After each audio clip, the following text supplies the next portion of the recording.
दोस्तों, करणवीर मेहरा ने शिल्पा के साथ बिल्कुल वैसा ही किया है जैसा कोई कोई अपने बूढ़े माँ बाप के साथ करता है, उन्हें बेसहारा छोड़ देता है, और वो भी उनके लास्ट टाइम पे।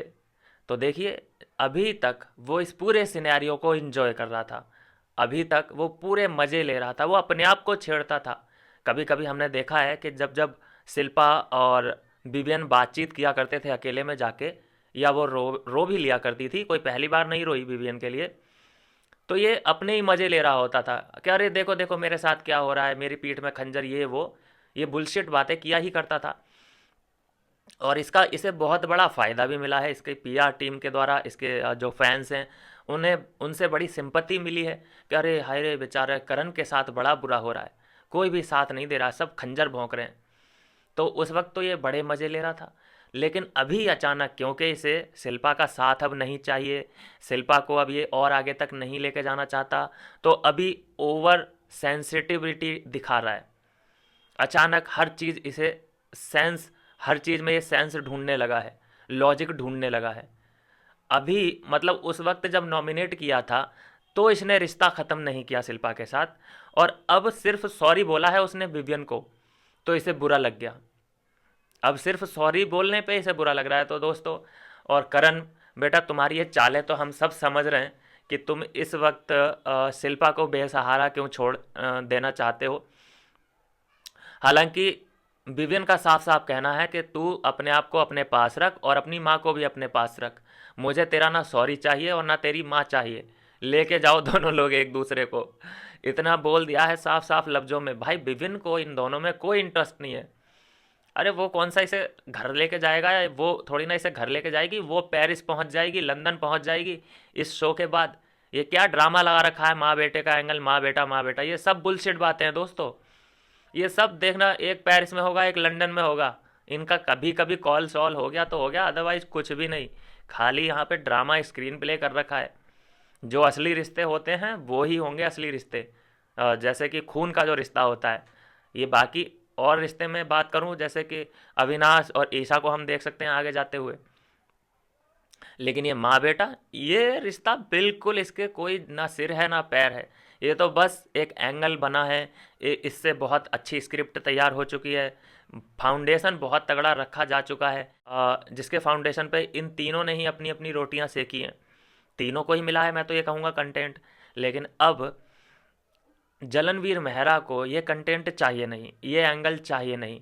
अब उससे शिल्पा लगने लगी है बोझ, तो उतारना पड़ेगा, फालतू का बैगेज उतारना पड़ेगा। अभी ये लगा लीजिए कि जैसे वो अपने आप को पूरा समर्पण कर चुकी है श्रुति का, उसे तक अटेंशन नहीं मिल रही है, ना चुम का ना करण का। दोनों लोग उसे भाव नहीं देते हैं। वो ही लगी हुई है कि हाँ ये मेरे हैं, मैं इनकी हूँ, चुम मेरी है। अरे भाई, कोई तेरा नहीं है, बस तू सबकी है। और बात रही विवियन की, कि विवियन का इस पूरे सिनेरियो में क्या स्टैंड है। देखिए, नॉमिनेशन के बाद से शुरू हुई है ये प्रक्रिया, नॉमिनेशन हुआ है, उसके बाद ये लोग खुश थे बहुत ज़्यादा। तो करण ने सोचा कि यार मेरे साथ साथ ये मेरी टीम पूरी की पूरी आगे क्यों बढ़ती चली आ रही है, और ऐसा इसे इसे लगा ही होगा कि मेरा जो वोट है, मेरे जो फैंस हैं, वो भी इन लोगों को सपोर्ट कर रहे होंगे, इसीलिए ये लोग आगे बढ़े चले आ रहे हैं, बढ़े चले आ रहे हैं। और करण बिल्कुल ये नहीं चाहता कि शिल्पा मेरे पास यहाँ तक आ जाए मेरे साथ साथ, या श्रुति का मेरे साथ यहाँ तक आ जाए। वो सिर्फ चुम के लिए है। तो अब उसे रिश्ता तोड़ना ही तोड़ना था। उसके बाद देखा यह गया कि विवियन और शिल्पा दोनों आपस में बात कर रहे थे, और विवियन की ये शिकायत थी कि तुमने स्प्लिट क्यों किया, तुमने 100 डे स्प्लिट क्यों किया, मुझे इस बात का बुरा लगा है। तो इस पे इसने 3-4 बार सॉरी बोल दिया। अब जब सॉरी बोला है तो करण को लगा बुरा कि अरे यार, ये मतलब मेरे दोस्ती के लिए उसे सॉरी बोल रही है, मतलब मेरी दोस्ती से ये इतनी ज़्यादा वो क्या बोलते हैं, शर्मिंदा है क्या। तो देखिए यहाँ पे शिल्पा कितनी लाचार दिखाई दे रही है। उसे बोलना पड़ा कि अब वो मेरा दोस्त नहीं है।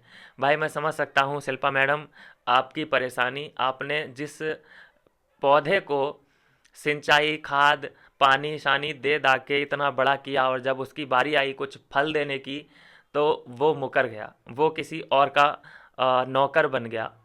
तो ये देख लीजिए कि फल खाने का टाइम आया तो शिल्पा को साइड कर दिया गया है। देखिए इतनी लाचार मुझे शिल्पा दिखाई दे रही है कि अब वो किसी और के साथ भी बॉन्ड बना नहीं सकती। अब किसके पास बैठेगी? श्रुतिका के पास निर्दलीय रहेगी। श्रुतिका जैसे सपोर्ट कर रही है, अपने लिए तो कुछ वो कर नहीं सकती, क्योंकि नॉमिनेशन में तो ऐसा ही होता है कि अपने आप को सेव नहीं कर सकते, तो किसको करोगे? चलो चुम को ही कर दो। अब जैसे शिल्पा को ग्रुप से निकाल दिया है, तो अब वो किसको सेव करेगी? वो ना चाहते हुए भी चुम को ही करेगी। ये बहुत तगड़ा गणित यहाँ पे खेल दिया है करणवीर मेहरा ने। और इस वक्त हालात जो हैं शिल्पा के बिल्कुल विवियन की तरह हो चुके हैं। जैसे विवियन अपने ग्रुप को नहीं छोड़ सकता किसी भी हालात में, वैसे ही शिल्पा भी अब अपने ग्रुप को नहीं छोड़ सकती। कल तक ये लोग विवियन पे उंगलियां उठा रहे थे कि अरे तेरी तो कोई तू तो किसी की प्रायोरिटी लिस्ट में है ही नहीं, तू तो उनके बीच में आ रहा है। तो अब यहाँ शिल्पा से कोई पूछेगा कि तू अब उन दोनों के बीच में जा रही है? माँ की कहीं भी इस फिल्म में अब ज़रूरत है ही नहीं। कई फिल्मों में देखा है हमने कि माँ का क्या हाल होता है, उसके बाद जो हीरो अपनी पर्सनैलिटी निखार के लाता है और गद्दारों से बदला लेता है।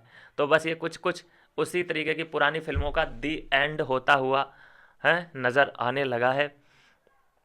लास्ट में हीरो के पास सिर्फ हीरोइन रह जाती है, लेकिन ये तो हीरो भी नहीं है, ये ओवर एक्टर है। इतना ओवर कॉन्फिडेंट, ओवर सेंसिटिव हर बात में दिखाई दे रहा है ये।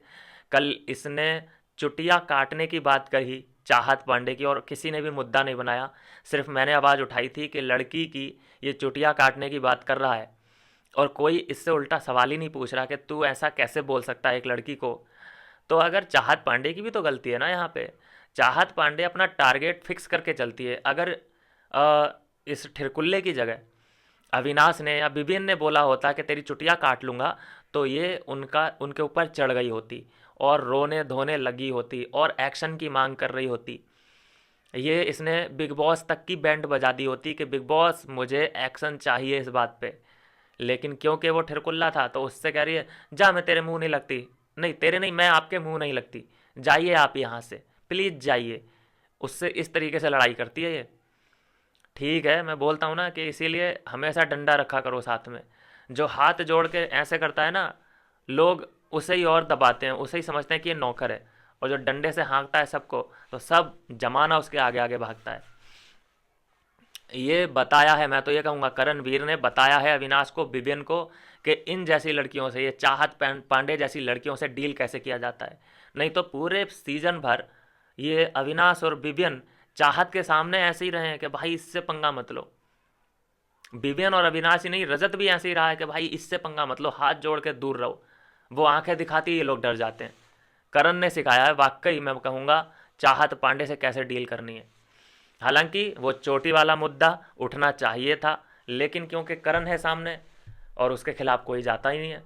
बाहर पीआर टीम है उसकी, उसे सही साबित करने में, हर गलती को सही साबित करने के लिए, और अंदर उसने ऐसा अपना रुतबा बना रखा है कि कोई उसके खिलाफ जाना ही नहीं चाहता।